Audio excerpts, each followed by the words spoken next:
So gratitude and thankfulness, I guess, are the two powerful attributes that certainly help us in our program of recovery.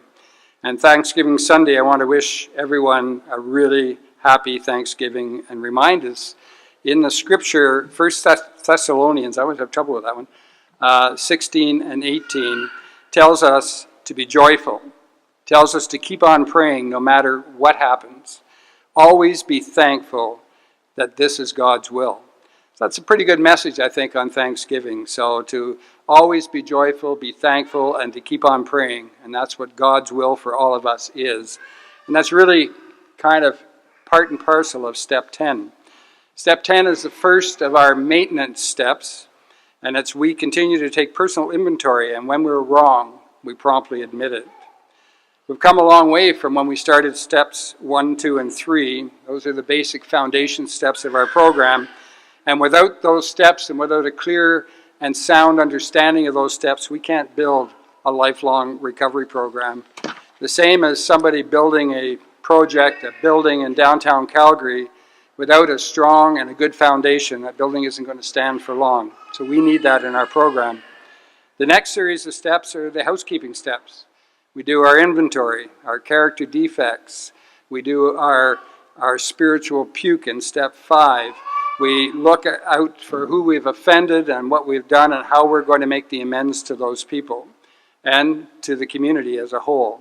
These steps includes 4, 5, 6, 7, 8, and 9. And they are the housekeeping steps. Now we're into the maintenance steps, the steps that are going to keep us in our program if we continue to work it. The step asks us to integrate the program principles of honesty and spiritual exploration into our daily lives. We're called upon to take daily inventory, to take a look at how our day was and how we interacted and integrated with others in our community throughout the day. Some suggest you carry a notebook in your pocket and call it a step 10 notebook and jot down any notes that you might need so that at the end of the day you can remember the things that you've done, both good and bad. So you will be more able and more willing and able to clean your side of the street when it's necessary. From steps 4 to 9, we learned how we have harmed people and how we've harmed ourselves, for that matter, because of our shortcomings and our character defects. We're now healing from our addiction and our own unself-love. Things don't change overnight. It takes time. In some instances, we can take a long time for these wounds to heal. We now have the tools and we're developing the skills to notice, to be aware when we have offended or created harm to someone else. We can step up and make amends as soon as possible. That's called cleaning our side of the street and making things right as soon as we can. Carrying the event and worrying about it only harms us. We have to remember the only way to change old habits is to create new ones. We can't simply turn off who we are. We can't just stop it. We have to replace the old habits with something new. As we practice these principles and practice being positive, things really do start to change. Those old promises start coming true. The spiritual principle here in our program and in step 10 is perseverance. We have to keep slogging away. It is suggested that at the end of the day, we do a step 10 ritual to help you discover things that have gone wrong. There are some 13 questions you could ask yourself. You might want to write them down sometime, but they are: was I resentful? Was I selfish? Was I dishonest? Was I afraid or fearful? Do I owe anyone an apology? Do I need to discuss anything with anyone, something that I might be holding inside that I need to reveal? Was I loving to all? Was I kind to everyone? Could have I done anything better today? Was I thinking only of myself? Was I thinking of what I could do for others today? Did I ask my higher power for forgiveness? Did I ask what I can do to make amends? And the 14th one, actually I said 13, I added one, it's 14. Should I call my sponsor? And the answer to that is yes, you should call your sponsor every day, but you should put it on your step 10 list. Isn't that right, Brad? Yes? Yes. All right.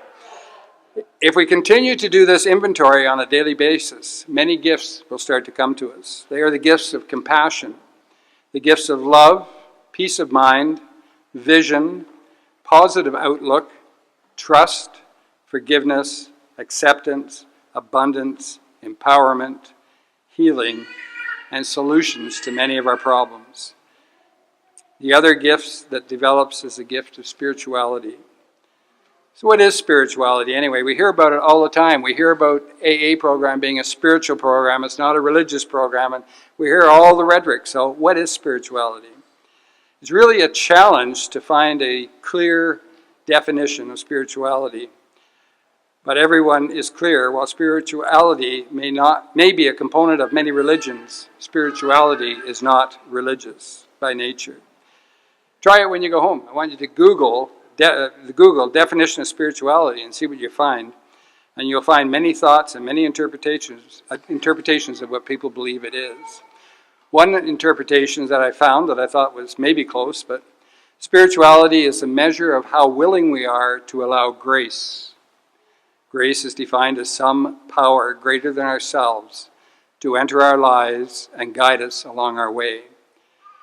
If you get a room full of 1,000 people and ask them that question, you're going to get 1,000 different answers, but that one seemed to be quite good.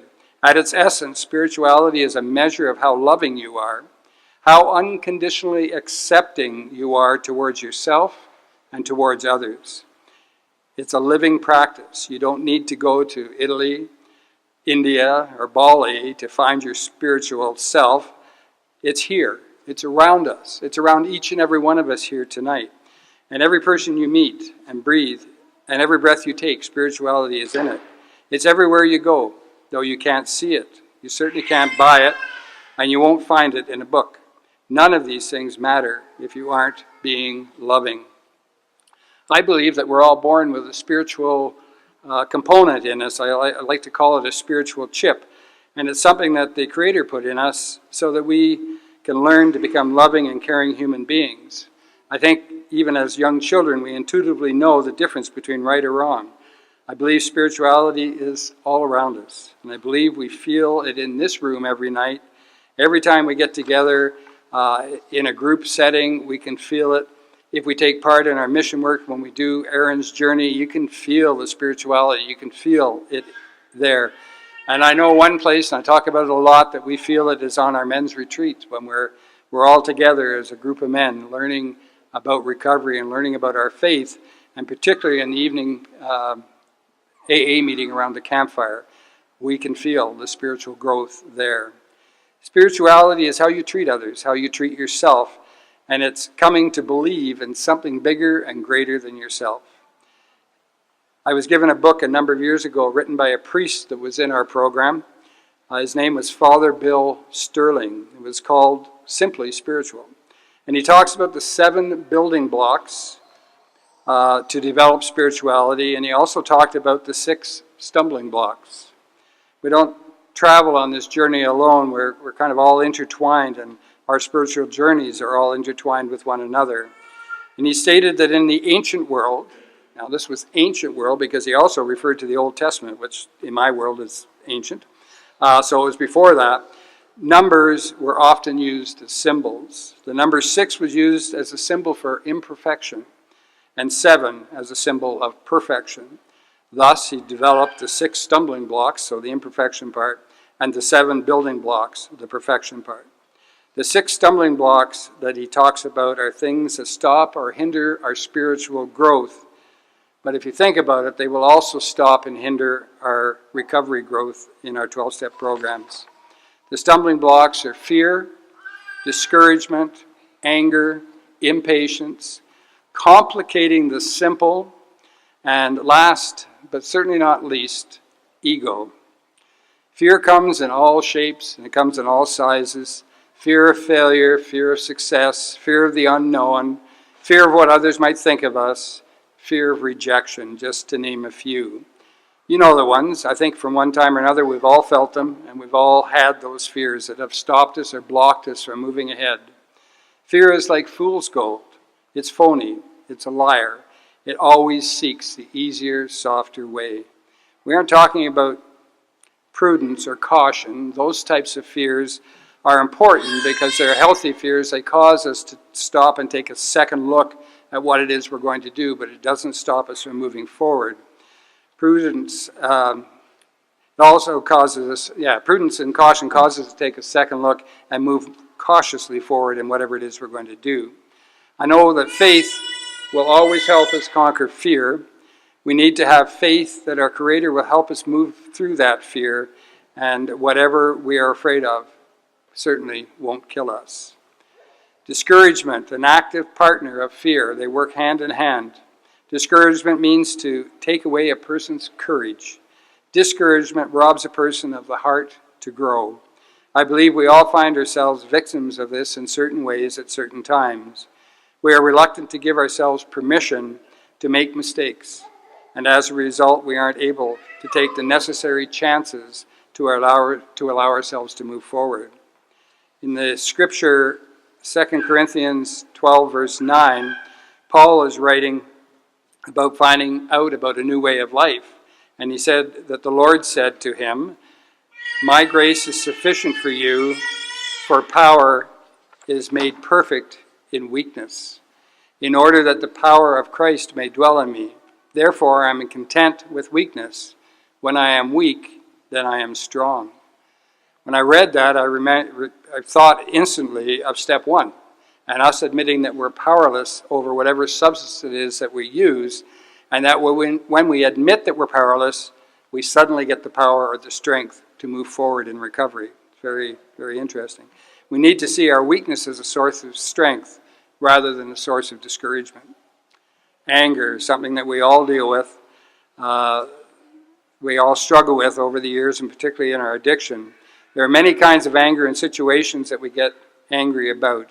Anger at others, anger at situations, anger at ourselves, anger in traffic, anger almost anywhere. Being angry is often like trying to catch a cat and giving it a bath. If you can imagine that, if you'd picture that, holding a cat and trying to get it into the bath water while it's screaming, squalling, and scratching.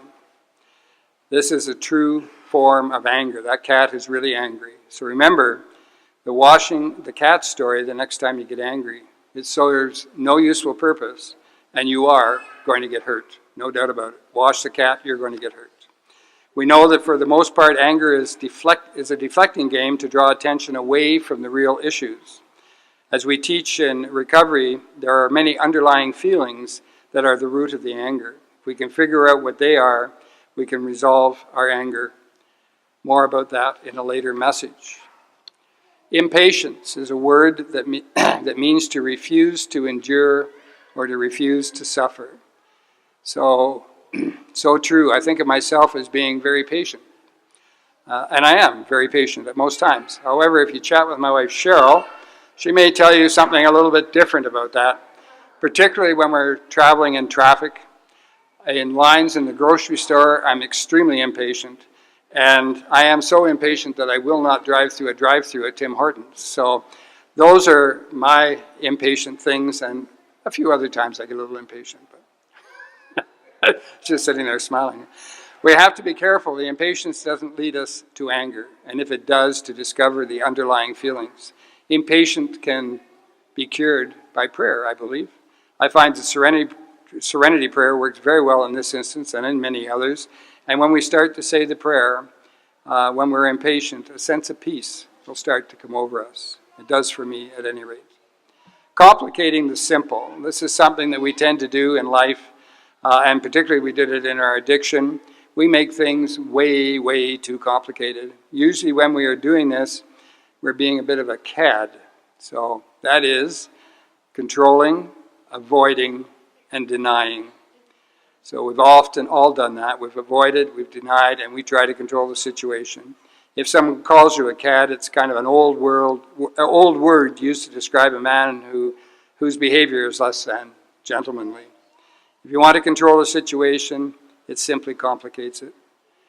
Even simple things or enjoyable things we can complicate. We can complicate them to make them last longer. Avoiding or ignoring situations or events, hoping that it will go away, complicates the end result and could cause further problems. Denial complicates things. I can solve problems in the short term, but when the truth comes out, there is usually hell to pay. Denial and being untruthful complicates all of our lives and complicates everything that we do. And the last one that's mentioned here is ego, and many of us have had experiences with ego, and I always think of ego as an acronym for edging God out. When we let our egos get the better of us, when we let our egos control us, we end up in some very good difficulty.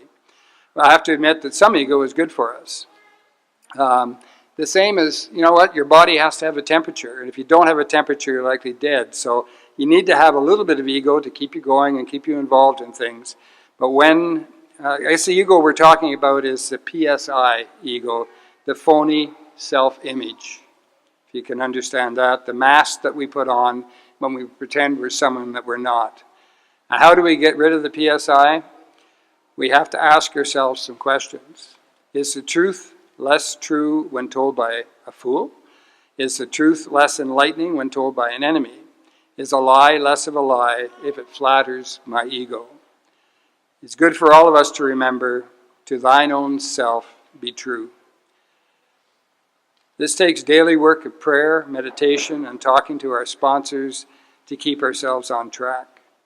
I want to kind of bring this to a close now. These have been the 6 stumbling blocks.